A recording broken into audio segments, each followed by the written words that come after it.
Breaking overnight, the manhunt for a cop killer is over and the suspect is dead. And the man wanted for killing the Hopkinsville police officer was shot and killed in Clarksville just a few hours ago.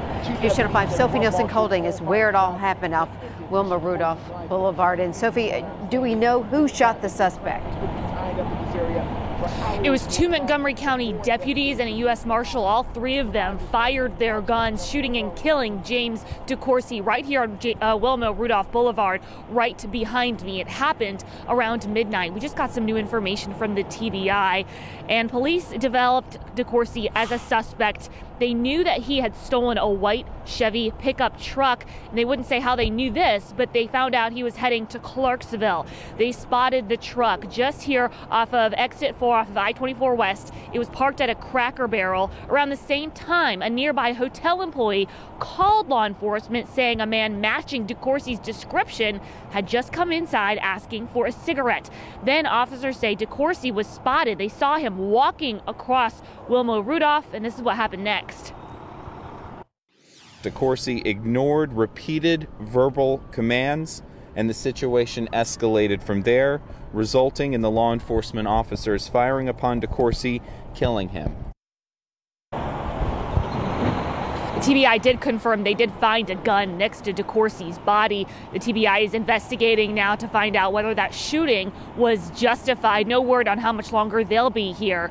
But first, let's talk a little bit about what happened before all of this tragic shooting last night in Hopkinsville. Dan Kennedy is in the newsroom to tell us more about that. Dan. Sophie, very disturbing details that we're getting out of Hopkinsville this morning. The shooting happened at about 5 o'clock last night. Officer Philip Meacham was off duty. He was in his personal vehicle when, according to Kentucky State Police, he was pulled over by DeCoursey, the suspect, and that suspect was allegedly impersonating a police officer when he pulled over what turned out to be a real police officer. This man has quite the rap sheet, but his last crime, certainly his worst. The 38-year-old police officer died after he was shot by DeCoursey. He actually was taken to the hospital, and that's where he was pronounced dead. All this happening here in the area of Pollock Court in Hopkinsville.